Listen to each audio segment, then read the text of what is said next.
After that day, the general attitude of the locals toward the Indian began to change.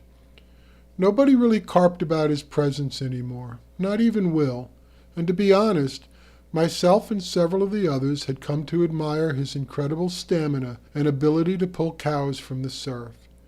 Yet we still knew absolutely nothing about him. We tried to get Jim to ask him his name, but Jim would have nothing to do with it, so it appeared even that would remain a mystery. That day also marked a change in the Indian. He didn't say much, but he began acknowledging our presence whenever he came into Jim's, sometimes making eye contact and nodding greeting to my tentative hellos. Despite all the distraction caused by the Indian, we were actually having a remarkable fall run, the best I could ever remember. The ocean was full of market-sized fish as well as many outsized cows, and the money was flowing. This tended to put everybody in a good mood, and in the spirit of the old idiom about making hay, many of us began to fish around the clock. But the truth is that by mid-October, it was no longer about the money. Money was just the excuse we used because we couldn't walk away. Fishing was that good. Despite the constant howling of my back and warnings from my doctor about my premature hypertension, I just couldn't stop. And so it was that I found myself walking a section of beach one night, somewhat west of my normal stomping grounds, while waiting for the tide to turn. Somewhere around the witching hour, I noticed a small campfire in the distance and began walking toward it. I knew several of the guys fished this stretch, and the prospect of warming up by a fire became very appealing, so I sped my approach and focused my attention on the placement of my feet amongst the rocks on the beach. I guess my sleep-deprived mind never considered the possibility, but when I finally glanced up, I was shocked to see that it was the Indian who was sitting on a large chunk of old dockage, warming his hands. I stopped dead in my tracks, and upon his seeing this, he motioned me over with his hand. Without a shred of a backup plan, I simply complied with his wish, and he gestured to a flat rock near the fire. "Please sit. Share my fire," he said softly. I quickly sat on the rock and began warming my hands and staring into the fire, unable to meet the gaze I felt was upon me. The awkward silence that followed was interrupted only by the sound of waves breaking upon the rocks. Finally realizing that I was being rude, I looked up and said the only two words I could think of at the moment. "Thank you." He smiled and dipped his head in that "you're welcome" kind of motion. I couldn't help but notice in the firelight that his eyes twinkled in an amused manner. He held my gaze for several seconds, until seemingly satisfied with what he saw there, before looking down at the fire and resuming his hand-warming. "You have many questions, and the tide has granted us time. Please ask them now," he said. It was spoken not as a command. Rather, the warmness of his voice made it sound more like an invitation, one that was gladly given and long overdue. Still trying to get my bearings, I lamely asked the first question that popped into my mind. "What's your name?" He laughed softly. "Well, I kind of like the name Last Man Standing, but it's a little late to change my union card now." Still laughing, he looked up and offered his hand. "My name is Terence Littlefeather. Just call me Terry." His apparent sense of humor went a long way in easing my awkwardness, so I leaned over and offered my hand in return. "Ray Haldeman." His hand was huge and strong, but his handshake showed restraint and was not overbearing. "Halderman, as in Halderman's Hardware in town?" he asked. I nodded. "I think I scared the crap out of your checkout girl," he said. Against my better judgment, I couldn't help but laugh at the image, and was relieved to see that Terry was also laughing. Apparently ice was being broken. As he settled back, he reached into his parka and pulled out the same pouch I had seen that day in Jim's. From it, he took out a chunk of something, unwrapped it, and cut off a piece with the knife he kept sheathed on his animal skin belt. Before popping it into his mouth, he offered it to me, smiling. Buffalo jerky. Very good, and very hard to get around these parts. I held my hand up in declination and then began laughing at my own silliness. We were beginning to wonder if you ever ate, I said sheepishly. At that his laughter rang out over the pounding surf as the last sliver of ice melted and evaporated in the rising breeze. Then you do have questions that need answers, he managed between bouts of laughter. After that, we danced around with some small talk for quite a while until I got to the point where I felt I could finally ask him the one question I really wanted an answer to. That day on the beach, the first day I saw you, what did you do to me? I asked. He returned to warming his hands by the fire. I looked at you, he said. Thinking that he misunderstood, I rephrased my question. No, I mean, I know you looked at me, but what was that thing you did, inside me? He looked at me and repeated his previous answer.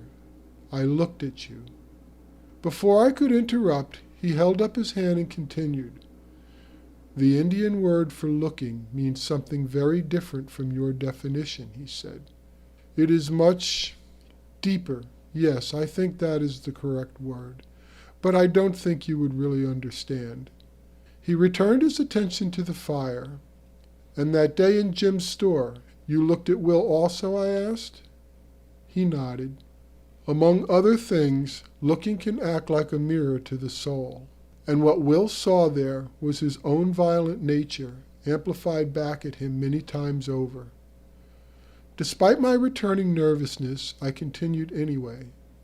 Can all Indians do this? I asked. He looked up and smiled as if to dispel the fear he no doubt saw in my eyes. No, of course not, he said. Only a very few are taught this skill. It was taught to me by my father, who is the spiritual leader of our tribe. He was taught by his father, and his father's father, so on down the line for generations beyond count.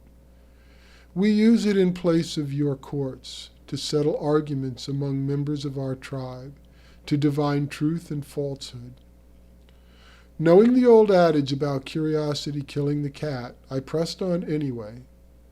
So how do you do it? How does it work? I mean, this is incredible. How come we've never heard about this before? He started to laugh at my wide-eyed disbelief. Native American culture is thousands of years old, and it is not taught in your schools, he said. We know many things that you wouldn't understand or even believe. In my excitement, I didn't even stop to think my next question through. It just popped out. Well, if you can do these things, what are you doing here? There it was, the $64 question, delivered with all the subtlety of an atom bomb. I sat there stunned and appalled at my complete lack of tact. As if already knowing this question was coming, he once again turned his attention to the fire, the humor fading from his eyes as he stared into the flames. After a time, he began to speak. I was to be the next spiritual leader of our tribe, and my training started at a very early age, he said. I was taught many secrets before my 12th year, but was unable to master the secret of the trance. Without it, I would never wear the eagle's feather and become the spiritual leader. He paused as if remembering some long ago pain before continuing. My father was distraught, so he met with the other elders of our tribe, and it was agreed that I should go on a vision quest to discover what it was that blocked my path. The morning I left, there were tears in my father's eyes. I spent 5 days and nights in the desert with no food and little water. On the 5th night, I had my waking vision. He paused for a moment as his eyes looked deeply into the fire. There was a single bolt of lightning and wild water. I could taste salt and feel the water all around my body. There was also wind, blowing very hard, and the sound of a bell tolling. His eyes grew large. A huge fish appeared before me, a beautiful fish of silver and black lines. I knew this to be my guardian animal, the one that would provide the answers I sought and show me my life's path. He looked up at me suddenly, his voice urgent, almost pleading. She spoke to me, but I could not hear what she was saying over the sound of the wind and waves. I tried to focus all my being on what she said, but I was only able to make out one word. That word was east. He returned his gaze to the fire. She slipped back into the water, and my vision dissolved. He paused again, and his shoulders slumped before continuing. The next morning I returned to my village with a broken spirit, knowing that I had failed my father and broken the chain, he said quietly. His head dropped, hiding the tears that clouded his eyes. In my despair, I fell to drinking, he said, his voice wavering. But no matter how much I drank, the spirits would not let me rest. They would speak to me, repeating that one word, east, until I thought I was going to lose my mind. Then one night the spirits came upon me in my hut and purged the alcohol from my blood. I wept at the loss, and seeing the depth of my despair, they gave me a song, my song. His voice brightened. They also gave me a task, a way of completing my quest, a path of redemption. He looked up at me again, and the light returned to his eyes. I have been following my path ever since. I have traveled far and fished many, many places. He pointed east. Your village clock, it sounds like the one I heard in my vision, and it can be heard on the beach most times. I feel I am very close, and the spirits have offered many encouraging signs as of late. As he concluded his story, I felt a deep sense of remorse at my short-sighted question, as it had obviously dredged up painful memories from his past. Terry, I am so sorry for what I said, I blurted. I didn't mean it the way it sounded, really. His smile returned as he held up his hand. Please, do not trouble yourself about this. I have been living in this skin for a long time, and I am quite used to it. I know you meant no offense, as it is not in your nature. As if putting my apology to rest, he reached down and threw another piece of driftwood on the fire, triggering a fury of sparks that rose high into the breeze before expiring. He glanced over at me. So what do you think? Too much spooky stuff for you? He asked slyly. The unmistakable glint in his eyes and the half-smile said that he was back in the present with his humor intact. The sincerity of his story had impacted me greatly. Regardless of the spooky factor, few people I knew were capable of commitment at that level. We continued to talk for a long while, filling in the blanks, so to speak. He told me of how he laid steel in the winter, walking around on beams 40 stories up, and how he enjoyed seeing the world from an eagle's perspective. He also spoke of how he hand-carves his own plugs, and how he pretty much lives on jerky and honey. As I listened, I remembered the old adage about judging a book by its cover. Despite his run-down attire, his voice carried power and conviction, and when viewed through the shifting shadows cast by the fire, he appeared, well, almost regal. After a while, his warm, even voice, my lack of sleep, and the heat from the renewed fire soaking into my body began making me drowsy.